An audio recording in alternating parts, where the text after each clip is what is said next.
तो आदाब, नमस्कार, गुड इवनिंग, सत श्री अकाल। एक बार फिर आप तमाम लोगों का स्वागत है क्राइम तक की कहानी के इस एपिसोड में। उम्मीद है पूरी फैमिली अच्छी होगी। कहते हैं कि अगर आपने कभी अच्छा काम किया हो तो वो कभी बर्बाद नहीं जाता, बेकार नहीं जाता। न सिर्फ लोग याद रखते हैं बल्कि हो सकता है आपके उन अच्छे कामों की वजह से, चाहे छोटे छोटे काम भी क्यों ना हो अच्छे, वो लोग याद रखते हैं और उसका कभी ना कभी सिला मिलता है। ये हमेशा याद रखिए।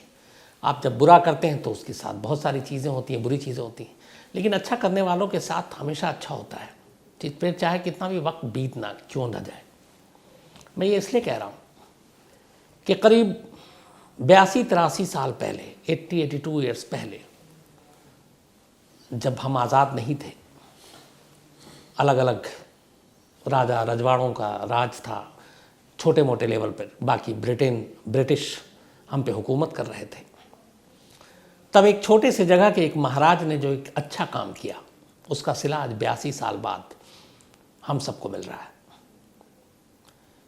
रूस ने यूक्रेन पर हमला किया और आपको पता है यूक्रेन में हमारे करीब, मैंने पहले ही बताया कि करीब 28,000 बच्चे पढ़ते हैं, ख़ासतौर पर सब मेडिकल की पढ़ाई करने, क्योंकि वहाँ सस्ता है मेडिकल की पढ़ाई। अब जब कीव या खारकीव या बाकी जगहों पे हमले हुए, एयरपोर्ट को भी निशाना बनाया गया, तो वो बच्चे निकले कैसे? बच्चे फंसे, उनकी तमाम तस्वीरें आपने देखी दहलाने वाली, बंकर में भूखे प्यासे पैदल चलते हुए।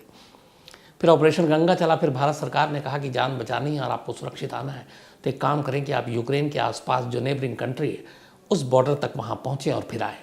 अब एक मसला यहाँ पे और, ये हम सब जानते हैं कि एक देश से दूसरे देश में जाने के लिए एक वीज़ा की ज़रूरत होती है जो आपको परमिट देता है कि आप हमारे देश में आ सकते हैं।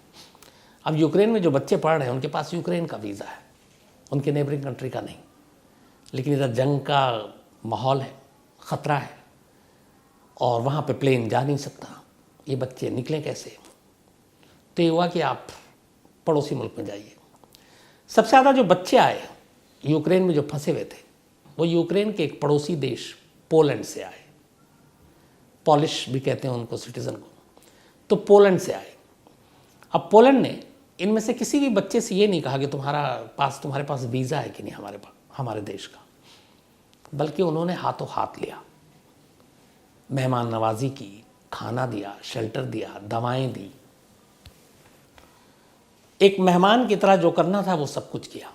अब सवाल ये है कि पोलैंड ने ऐसा क्यों किया इन बच्चों के साथ? सिर्फ इसलिए कि एक 80-82 साल पहले हिंदुस्तान के एक राजा ने एक अच्छा काम किया था और उस अच्छे काम के रिटर्न में पोलैंड के आज के एडमिनिस्ट्रेशन और गवर्नमेंट ने कहा कि हम वो कीमत तो नहीं चुका सकते उस एहसान का, लेकिन थोड़ी बहुत तो कुछ मदद कर सकते हैं। और इसीलिए उन्होंने बच्चों के बिना वीज़ा के भी अपने देश के दरवाजे खोले, उनका मान सम्मान किया, खाना पीना रहना दवाएं सब कुछ दी। और फिर ऑपरेशन गंगा के तहत जो प्लेन भारत सरकार ने पोलैंड भेजा, उसमें सवार होकर वो बच्चे इंडिया लौटे। अब सवाल ये है कि 80-82 साल पहले वो अच्छा काम क्या किया था? आज की कहानी यही है। बात है सेकेंड वर्ल्ड वॉर के शुरू होने से पहले की और शुरू होने के बाद की। 1 सितंबर 1939, 1 सितंबर 1939 को हिटलर की सेना ने, जर्मनी की नाजी सेना ने पोलैंड पर हमला कर दिया था। कहते हैं कि पोलैंड पर करीब 1.5 लाख सैनिक हमला करने के लिए भेजे गए थे। टैंक, बख्तरबंद गाड़ियाँ जो आजकल आप देख रहे हैं, रूस के भी 1.5-2 लाख हैं जो अभी यूक्रेन पे हमला कर रहे हैं, तो हिटलर ने भेजे। और सुबह सुबह सूरज निकलने से पहले ही पोलैंड पर ज़मीन से भी और आसमान से भी हमले हो गए। तब आसमान से इसी तरह बम बरस रहे थे जैसे अभी रूस पर सारा है। जर्मनी के इस हमले की वजह से पोलैंड में बहुत सारे लोग मारे गए। पोलैंड ने इस हमले के ख़िलाफ़ मदद मांगी दुनिया से, जैसे आज यूक्रेन मांग रहा है। फ्रांस, ब्रिटेन और राष्ट्रमंडल के जो देश थे दूसरे, उन्होंने कहा हम मदद करेंगे। लेकिन पोलैंड की तरफ से लड़ने के लिए हिटलर के ख़िलाफ़ तब तक कोई नहीं आया, अकेला पोलैंड लड़ता रहा। बल्कि मुसीबत अभी बाकी थी। इधर पोलैंड लड़ रहा था, उसके कुछ ही दिनों के अंदर अंदर चूँकि हिटलर ने यूएसएसआर, उस वक्त के सोवियत रूस पे भी हमला करना था, तो सोवियत रूस को लगा पोलैंड तक आ गया, हम तक भी आएगा, तो सोवियत रूस ने भी पोलैंड पे हमला कर दिया। अब पोलैंड के लोग दो तरफा मार झेल रहे हैं। एक तरफ हिटलर की सेना, दूसरी तरफ रेड आर्मी रूस की सेना। जिनको जान बचाने का मौका मिला भागे, बहुत सारे लोग इधर उधर गए। कुछ को यूएसएसआर ने उस वक्त के पोलिश नागरिकों को उठाया और अपने यहाँ ले जाकर शरणार्थी कैंप में रखा, लेकिन उनसे मजदूरी कराने लगे, उनको एक तरह से बंधुआ मजदूर बना के रखे हुए थे और उन सब की ज़िंदगी ऐसे ही चल रही थी। इस दो तरफा हमले में पोलैंड के ज़्यादातर जो मर्द थे, पुरुष थे, मारे गए। वहाँ औरतों और बच्चों की तादाद ज़्यादा थी। एक देश का ऐसा हमला था कि जहाँ मेल ज़्यादातर लोग शिकार बने। अब औरतें और बच्चे बचे थे क्योंकि पुरुष सब युद्ध में मारे जा चुके थे। अब उन औरतों और बच्चों ने भी अपनी सुरक्षा और अपनी हिफाजत को देखते हुए ये फैसला किया कि वो पोलैंड को छोड़ देंगे, क्योंकि उनकी इज्जत को भी वहाँ खतरा था, नाजियों से भी, इधर रेड आर्मी से भी। तो इसी बीच में ये चलता रहा। फिर बाद में इसी की वजह से आपको याद है जब हिटलर ने पोलैंड पे हमला किया तो सेकेंड वर्ल्ड वॉर की शुरुआत हुई। बाद में फिर ब्रिटेन, अमेरिका, इन सब ने लड़ाई लड़ी और इधर यूएसएसआर भी जर्मनी के खिलाफ था। खैर, इस हमले के बाद सेकेंड वर्ल्ड वॉर की शुरुआत हुई, लेकिन इधर पोलैंड के लोगों की हालत नहीं बदली। पोलैंड के लोग इधर उधर सोवियत संघ में भी उनके कब्जे में थे। आखिर में 1941 आता है और सोवियत संघ पर यह कहता है कि ठीक है, जो भी हमारे यहाँ शरणार्थी हैं पोलैंड के, वो किसी भी देश में जाकर शरण लेने के लिए आज़ाद हैं। और इसी के बाद सोवियत रूस ने उस वक्त बहुत सारे जहाज़ों में बैठाकर जो पोलिश शरणार्थी थे उनके यहाँ, उनको तुर्कमेनिस्तान, ईरान, अफ़गानिस्तान और भारत की तरफ उन जहाज़ों को, पानी के जहाज़ों को रवाना कर दिया कि जाओ, अब तुम्हारा ऊपर वाला मालिक है। अब ये लोग निकल तो गए, लेकिन कोई भी देश इनको अपने यहाँ शरण देने को तैयार नहीं था। क्या करें, कहाँ जाएं? लेकिन इस दौरान में बस इतना ये हुआ कि जर्मनी के अटैक के बाद ब्रिटेन ने पोलैंड को जब उसके बाद सेकेंड वर्ल्ड वॉर शुरू हुआ तो पोलैंड को एक नेशन का दर्जा दिया, एक देश का दर्जा दिया और उसको एक आज़ाद देश का दर्जा दिया। लेकिन जंग जारी है, पोलैंड के हज़ारों लोग इधर से उधर भटक रहे, कोई भी देश उनको पनाह देने को तैयार नहीं है। और उसी सिचुएशन, इन सारी चीज़ों के बीच में एक जहाज़ जिसमें 1000 बच्चे थे, जो सोवियत रूस से चला, एक तरह से सोवियत रूस ने बाहर ही कर दिया था, और ये सारे अनाथ बच्चे थे। इस हमले में इनके माँ बाप ज़्यादातर मारे गए। अब ये अनाथ बच्चे थे, एक पानी के जहाज़ पे सवार। जहाज़ चलता है, कई देश की बंदरगाहों पर रुकता है। बच्चों के बारे में उन देश की बंदरगाहों को बताया जाता है। वो देश मुंह फेर लेता है, कहता हमारे यहाँ इनके लिए कोई जगह नहीं है। समंदर की लहरों पर भटकते भटकते ये जहाज़ आखिरकार 1941 में मुंबई के साहिल पर आकर लगता है। तब ब्रिटिश राज थी हमारे यहाँ, अंग्रेज़ों की हुकूमत। जब मुंबई के बंदरगाह पर यह जहाज़ रुकी और पता चला ब्रिटिश अफसरों को कि सारे इसमें पोलिश बच्चे हैं, पोलैंड से, अनाथ हैं, शरणार्थी, शरण मांगने आए। ब्रिटिश सरकार ने, हालांकि जो उस वक्त जर्मनी के ख़िलाफ़ लड़ी पोलैंड के लिए, इस पोलिश बच्चों को भारत में शरण देने के ख़िलाफ़ थी। उसने कहा हम आपको अपने यहाँ शरण नहीं देंगे, आप लौट सकते हैं।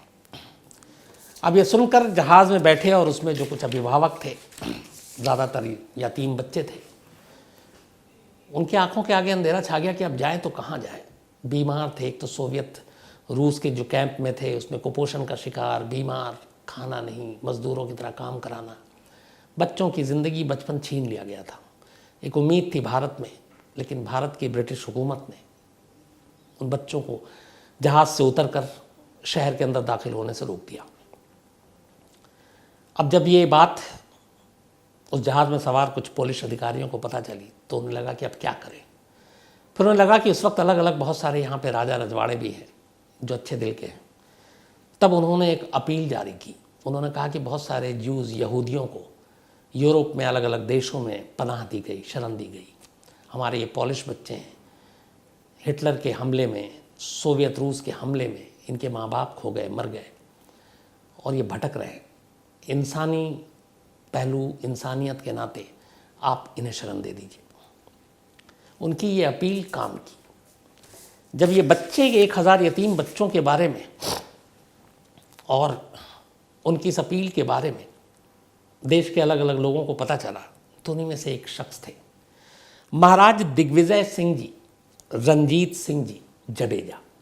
रंजीत सिंह इनके दादा थे महाराज दिग्विजय सिंह के, और ये वही रंजीत सिंह हैं जिनके नाम पर हिंदुस्तान में रणजी ट्रॉफी मैच खेला जाता है, जो डोमेस्टिक क्रिकेट का सबसे बड़ा टूर्नामेंट होता है हमारे यहाँ आज भी। तो महाराजा दिग्विजय सिंह उस वक्त नए नए महाराज बने थे नवनगर के गुजरात में, बड़े अच्छे दिल के, कोमल हृदय के। और इन्हें ये बात पता चली कि बॉम्बे की साहिल पर एक जहाज़ है जिसमें पोलैंड के 1000 बच्चे हैं। अंग्रेज़ों ने उन्हें शरण देने के लिए मना कर दिया है, उनकी हालत ठीक नहीं है। नए नए महाराज बने दिग्विजय सिंह ने अंग्रेज़ों से पंगा ले लिया। उन्होंने कहा कम से कम इतनी इंसानियत तो होनी चाहिए, इन जंग में सब कुछ इनका खो गया, अगर हम इन्हें शरण दे देते हैं बाद में हालात ठीक हो जाएंगे, ये लौट जाएंगे तो क्या बुरा है। कहते हैं कि काफ़ी दबाव डाला महाराज दिग्विजय सिंह ने, और इसी के बाद अंग्रेज़ हुकूमत थोड़ी पिघली। उसने कहा ठीक है, आपको देना है तो दे दो, आप अपने रियासत में दे दो, हम नहीं देंगे। नवनगर गुजरात, वहाँ के ये महाराज थे दिग्विजय सिंह जी, जो शायद अब जामनगर से करीब 25 किलोमीटर दूर है एक जगह बालाचडी शहर, तो उसी के बीच में है ये। उस जहाज़ में जो 1000 बच्चे थे उनकी उम्र थी 2 से 17 साल के बीच में, एक भी बालिग नहीं था, 18 साल का कोई नहीं हुआ था। अंग्रेज़ों की तरफ से हरी झंडी मिली इस बालाचडी के पास। इसके बाद जहाज़ से उन बच्चों को उतारा गया और उन्हें जामनगर में, बल्कि गुजरात के नवनगर लाया गया। आने के बाद उनकी हालत देखी, खुद महाराज ने उन्हें रिसीव किया, उन बच्चों से मिले और उन्होंने कहा कि हमें मालूम है कि अब तुम्हारे माँ बाप नहीं हैं, अब मैं ही तुम्हारा बाप हूँ, मैं ही तुम्हारा पिता हूँ, और यहाँ तुम्हें कोई तकलीफ़ नहीं होगी। इसके बाद उन्होंने अपना पूरा एक गेस्ट हाउस खोला, उन बच्चों को वहाँ रखा, उनकी दवा, उनकी हर चीज़, सेहत, हर चीज़ का ख्याल रखा, और ख़ुद हर चीज़ को मॉनिटर करते कि इन्हें कोई तकलीफ़ तो नहीं है। एक दिन ऐसी बात करते करते पता चला कि वो जो सारे बच्चे थे उन्हें हिंदुस्तानी खाना खाने की आदत नहीं थी, क्योंकि यहाँ मसाले बड़े तेज़ होते हैं और बहुत सारे मसाले होते हैं, तो पॉलिश फूड अलग होता है, वो मसाले कम यूज़ करते हैं। जब उन्हें पता चला तो महाराज दिग्विजय सिंह परेशान हुए। उन्होंने कहा क्या करें। उन्होंने पोलैंड से 7 शेफ़ मंगाए, बावर्ची, जो पॉलिश खाना बना सकते थे, और बुलाकर कहा कि आप इन बच्चों के लिए हमारे खाना बनाओ। 7 शेफ़ आए नवनगर, उन्होंने बच्चों के लिए खाना बनाया। अब वक्त बीतता जा रहा था, बच्चे थे, पढ़ाई लिखाई भी ज़रूरी है। उन्होंने बच्चों के लिए वहीं स्कूल खोला। फिर उन्हें दिक्कत आई कि लैंग्वेज, यहाँ पे इंग्लिश, हिंदी, उनकी अलग अपनी ज़ुबान। फिर उन्होंने पॉलिश ज़ुबान के टीचरों को बुलाया और कहा इन बच्चों को पढ़ाना है। बच्चों को पढ़ाने की कवायद शुरू हुई। धीरे धीरे एक हिंदुस्तान के अंदर छोटा सा इलाका ऐसा हो गया जैसे पोलैंड आकर बस गया उसमें, और वो बच्चे वहाँ रहने लगे। दिग्विजय सिंह, महाराजा जडेजा भी इनको कहते हैं, इन्होंने इन बच्चों के एक गार्जियन की तरह ख्याल रखा, पाला पोसा, बड़े हुए। कहते हैं कि कुछ साल पहले इनमें से 4 या 5 बच्चे जो वहाँ पर आकर एक रिफ्यूजी की तरह रहे थे दिग्विजय सिंह महाराज के रियासत में, वो जिंदा थे, और उन्होंने दौरा किया था उसी जगह का, और वो सारी यादें ताज़ा हुई थी। तो इन बच्चों का पूरा ख्याल रखकर इन्हें शरण दिया, और फिर बाद में जब हालात ठीक हुए तो इनमें से सारे बच्चे जो है वो अपने देश लौटे। लेकिन पोलैंड इस चीज़ को कभी नहीं बोला। वहाँ पे एक पार्क का नाम ही है जो महाराजा के नाम पर, और इसको महाराजा के नाम पे पार्क को रखा गया, और ये कहा गया कि इस पार्क का नाम है स्क्वेर डोबेर्गो महाराज डी। इसका जो मतलब होता है वो ये है कि good Maharaja, square of the good Maharaja. ये आज भी पोलैंड में एक पार्क का नाम है इन महाराजा की याद में। और पोलैंड में आज भी महाराजा दिग्विजय सिंह की इस काम को कोई सरकार नहीं भूली कि बुरे वक्त में 1000 बच्चों को उन्होंने अपने यहाँ पनाह दिया, उनका ख्याल रखा, पाला पोसा, अंग्रेज़ों से पंगा लिया, पर उन्हें यतीम नहीं छोड़ा।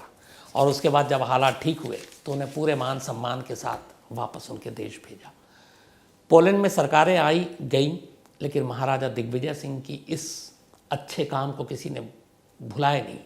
और यही वजह है कि जब यूक्रेन पर ये संकट आया और हमारे भारतीय बच्चे फंस गए, तब पोलैंड ने कहा कि 1941 में महाराजा